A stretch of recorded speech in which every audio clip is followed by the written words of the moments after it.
बेटियां क्यों पैदा करती हो, शौहर का बीवी पर ससुर और सास के साथ तशद्दुद। उबाड़ू के गांव देवरी में शौहर का बीवी और उसके अहले खाना को तशद्दुद का निशाना बनाया। कुल्हाड़ी और डंडे लगने से तीन खवातीन समेत 4 अफराद भी जख्मी हुए हैं। मसमात आसमान ने बताया 2 साल कबल शादी हुई, एक बेटी है। डॉक्टर ने दूसरी बेटी बताई जिस पर शौहर ने मुबैना तौर पर तशद्दुद किया है। मेरे को कुहाड़ियां मारिया ने एरू मेरे अब्बे अम्मा माना धाड़ा सुनिया नहीं है जिए आन मेरे वारू थैन अब्बा के तू खाए रही गली सन वड़ा थे गिंधी पुत्र अल्लाह वसी है मेरे वास को नहीं है जी।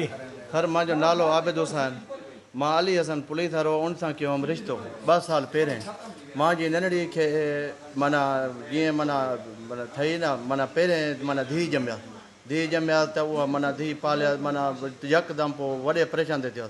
ठीकु आहे, पोइ तक़रीबन ईअं समय 2 महीना 3 महीना गुज़रिया, ॿी ताज़ी उमेदवारी थी विया। जीअं उमेदवारी में माना इहे डेली चवनि छोकिरी खे तूं वञी ऑपरेशन इहो इहो करा अल्ट्रासाउंड करा हे चवे अल्ट्रासाउंड न करा धीउ या पुट अलाह वधी जो धीउ ॿुधाईंदो त वरी टेंशन पवंदी।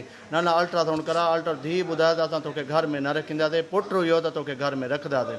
हे वरी तो ख़बर आहे भई अल्ट्रासाउंड कराइण डॉक्टर अब्दुलरहमान खां। डॉक्टर अब्दुलरहमान इन्हनि खे ॿुधायो धीउ जीअं माना ॿाहिरि निकिता न चवे ॾे हाल वार चवे ओ हो अब्बा ॾे मरी वियासीं, अली असांजी घरवारी और अली। दूसरी जानिब वालिद और वालदा के पहुंचने पर उन्हें भी कुल्हाड़ियों और डंडों से तशद्दुद का निशाना बनाया गया। मसमात आसमा का बयान सामने आया। दूसरे वालिद आबिद हुसैन का कहना है कि 2 साल कबल बेटी की शादी की, बेटी पैदा होने पर शौहर तशद्दुद करता था। मेरा दामाद और उसका ससुर मेरी बेटी पर तशद्दुद का मुकदमा दर्ज कर लिया है। पुलिस की जानब से ऐसा बयान सामने आया है। जख्मियों को लेटर जारी कर दिया है। तहसील अस्पताल उबाड़ू में तिबी इमदाद जारी है। पुलिस ने बताया कि एक मुलजम अली हसन को गिरफ्तार कर लिया है। मजीद मुलजमान की गिरफ्तारी के लिए छापे जो है वो मारे जा रहे हैं।